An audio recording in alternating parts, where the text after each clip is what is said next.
We're less than a month away from the official start to the 2020 NFL season. Lots of changes this year can be expected. We're going to get into all of that today. Joining me to talk all things Dallas Cowboys, CBS DFW's Bill Jones. How's it going, Bill? Doing very well. It's a great time of the year. We didn't think this was going to be possible a few months ago, even a few weeks ago, but it's football time, unbelievably.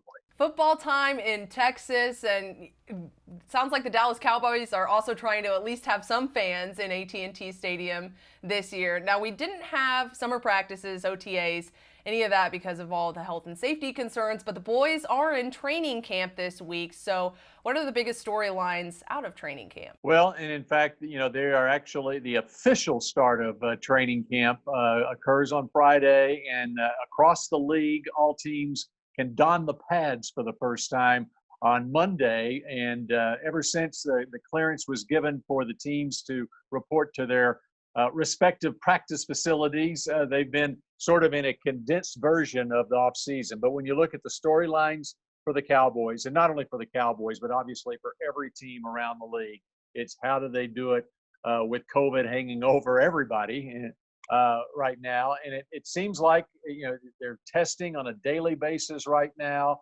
That's a huge storyline. There's going to be a great storyline leading up to the first games, which are the week of September 13th, about the national anthem and kneeling with the social justice cause that's around the country throughout the summer. But specifically for the Cowboys, it's the new coaching staff and what can Mike McCarthy and what is a veteran coaching staff, what they can do in their first year here at Dallas. And Bill, I do want to get into that here in just a little bit, but first, with the Cowboys resorting to the franchise tag for Dak Prescott, how will that affect the team and Dak going into the season? I don't think it clearly is not affecting the relationship that Dak has with Jerry Jones and Stephen Jones and the ownership of the team. He knew going into the offseason there was a possibility he'd be playing on the franchise tag, which, by the way, is $31.4 million. So he's got enough. He's got enough money. In fact, this offseason, he built a football field in his backyard, and that's where he and his wide receivers were getting their workouts in when they couldn't come up to the Star in Frisco during this offseason. But more than anything, when you have to pay your quarterback $31.4 million, what does that do for the rest of your team as far as signing the players you need to sign? And it's really had no impact because Stephen Jones and Jerry Jones have done a great job with their salary cap, including the fact that they signed Everson Griffin, an elite pass rusher, on Wednesday night. And right on just on the eve of the start of training camp. And that was really the last hole they had to fill on this roster. So they've been able to make the move, signing a lot of veteran players to fill out this roster. They truly believe they have a team that can contend to go to the Super Bowl this year. Now, aside from the concerns with health and safety this year and all the changes that are coming because of that, you started touching on this just a moment ago. The Cowboys have a unique change of their own. I'm talking, of course, about the arrival of Mike McCarthy and the coaching staff. So how does he improve the Cowboys' chances of a postseason run? Sometimes it can just be a different voice, a different leader in the room.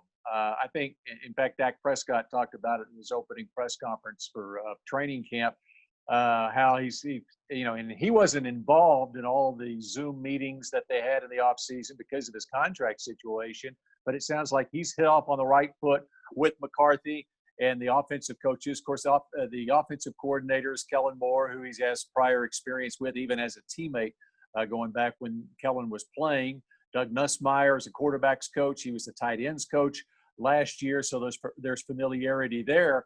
But, the thing about being the head coach of the Dallas Cowboys, when Jerry Jones is the owner of the team, he's going to do whatever it takes in order to put a roster around you. And Jerry has a belief that this team can contend. So that puts an awful amount of pressure on Mike McCarthy. He knows it coming in. He's won a Super Bowl before at AT&T Stadium with the Packers 9 years ago.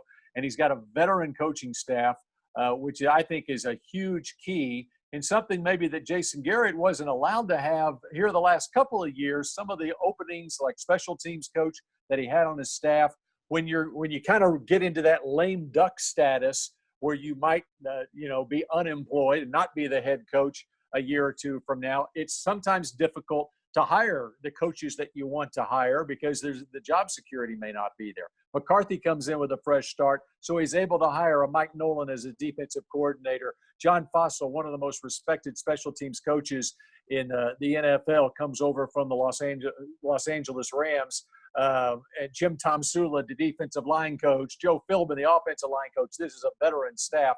And so they truly believe they have the staff in place that can get them over the top. And you've mentioned previously, Bill, just the potential for this team to take it all the way into the postseason. I want to talk a little bit about the preseason because there won't be one. So how are the Cowboys going to be able to get up to speed without those preseason games?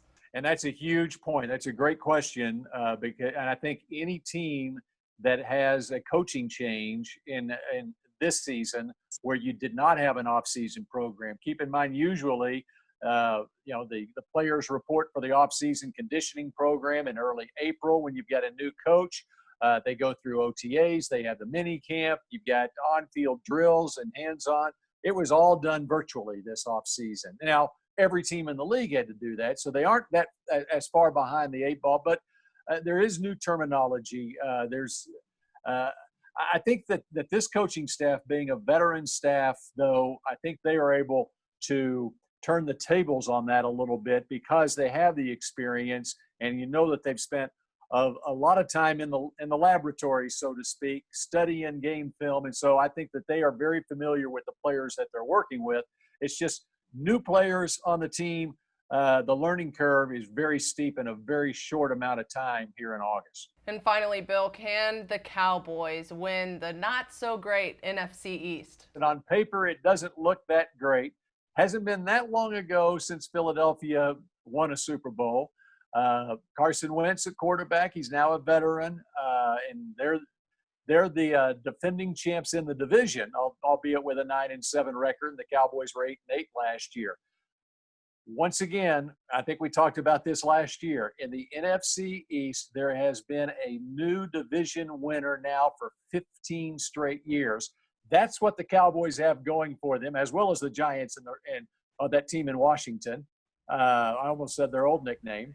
But the Cowboys have to feel good about their chances because in this league, the longer that you are bad, the quicker you are good in this league. When you're good, you're going to be bad pretty soon. It's just the way the league works itself out. There's so much parity in the league that I think the Cowboys feel pretty good in that NFC East. Well, we'll see how everything turns out this year.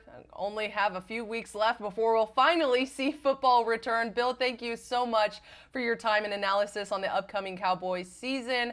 The Dallas Cowboys are scheduled to play their first game of the season, September 13th in LA, facing off against the Rams. Katie Johnston for CBS 11 News.